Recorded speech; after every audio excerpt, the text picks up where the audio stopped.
Hey TVC kids, here to bring you another book. Now this one I bought for my Bella, when she was a little girl. I went on a trip, and whenever I'd go on a trip, I always wanted to find a gift to bring back to my kids. I bet your parents do that too. But for me, I always brought them a book. So this was one of the books I bought for my Isabella, and it's called Princess Bella and the Red Velvet Hat.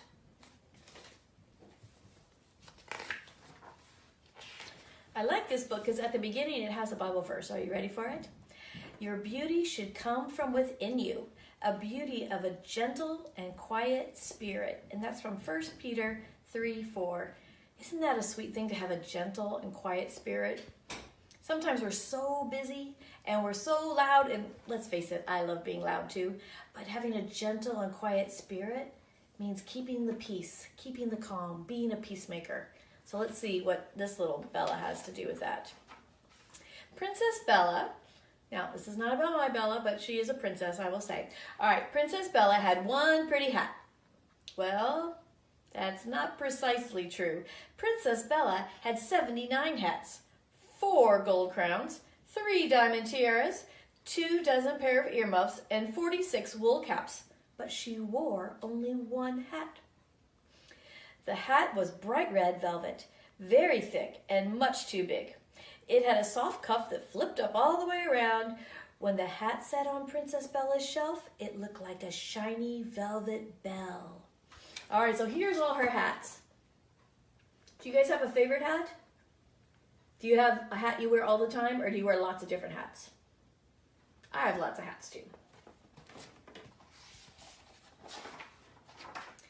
But when Princess Bella wore the red velvet hat, she pulled it all the way down to her chin, mashing her long pointy ears against her head and making them twitch. Now, the reason why she had long pointy ears is Princess Bella was a bunny.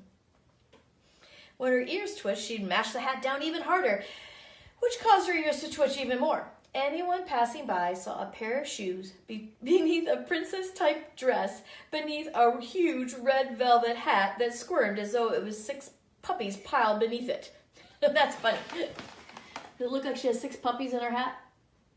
And a funny little dress and tiny little princess shoes? Her father, the king, hated the red velvet hat. He did not like the stares and the whispers of his subjects when they saw Princess Bella wearing her hat. What is wrong with a princess, they wondered. Why can't we ever see her face? But the king never said a word about his daughter or her hat, so after a while the rumors were assumed to be true. Poor Princess Bella, everyone said. All her fur on her head has fallen out. She must wear the red velvet hat to protect her from the sunlight. That wasn't true. The king was a very kind man and a wise ruler, but he was the first to admit this. He, the king, who was paid to understand things, did not understand his daughter at all. Why was she so determined not to be seen without that ridiculous hat? The king tried all kinds of ideas to get Princess Bella to leave the red velvet hat behind. He offered her a pony. Would you take off a hat for a pony? I would.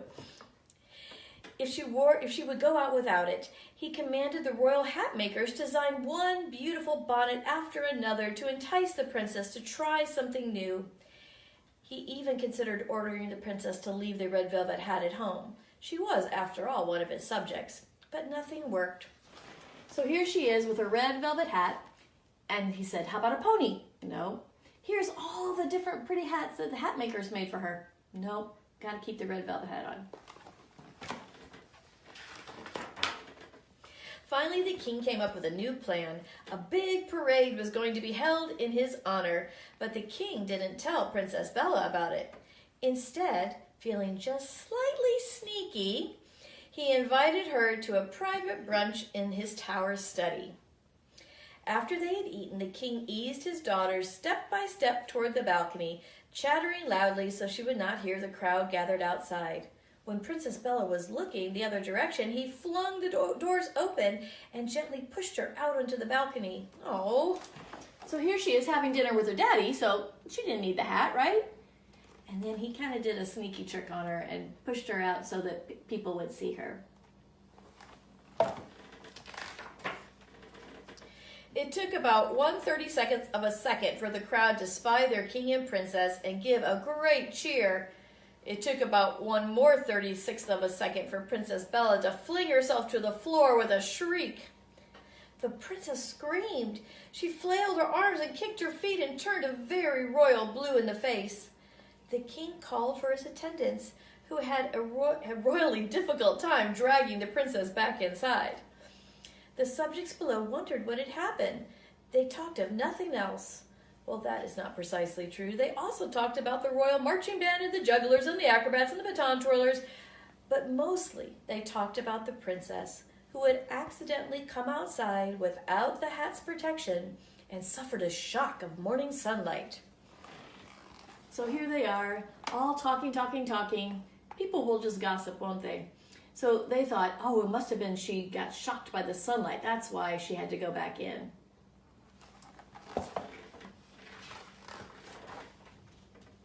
The next day, when it was time for an afternoon walk, the king caught sight of Princess Bella waiting for him at the palace's main doors.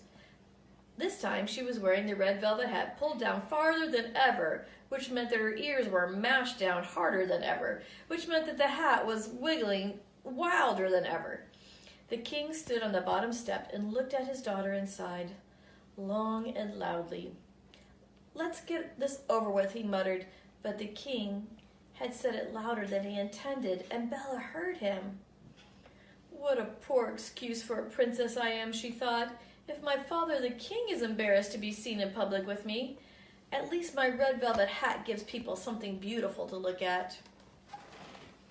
So I think her daddy he just didn't know what to do, why she would keep wearing that hat and not let people see her face. But she thought what he meant was that he was embarrassed of her, and he surely wasn't. He just loved her and he wanted everyone to see her. Together they left the palace. Bella kept a tight hold on her father's hand because the stairs were very long and steep. If she tilted her head back as far as it could go, she could just see where the next step was about to land. As Princess Bella and her father descended, the trumpets blared loudly, announcing that the king and the princess were going for their royal walk. But the sudden noise scared a horse silly. It broke free of its post and bolted straight for the royal family. So here she is trying to walk down the stairs, having to hold her head way back so that she could see the steps. And then the horse broke free. The shouts and screams of bystanders only made the poor horse run faster, and it galloped widely by. Its harness caught on Princess Bella's red velvet hat and snatched it from her head.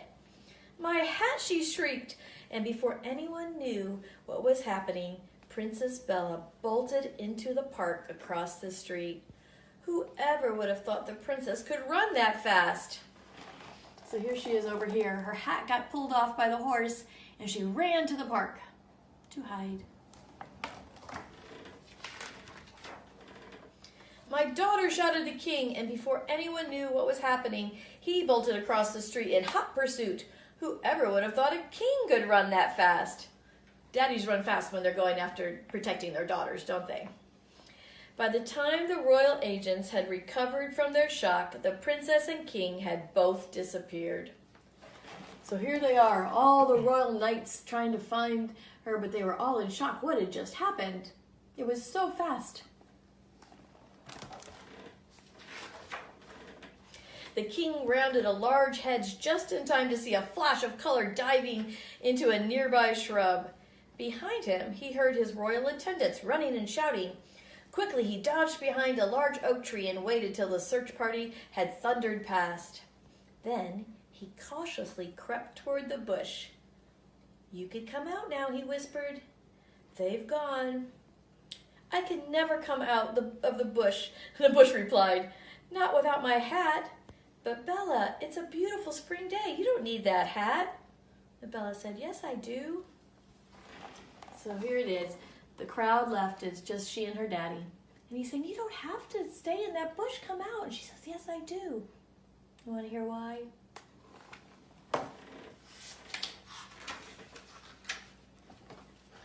The king sat down on the ground, something he had never done before because he was a king.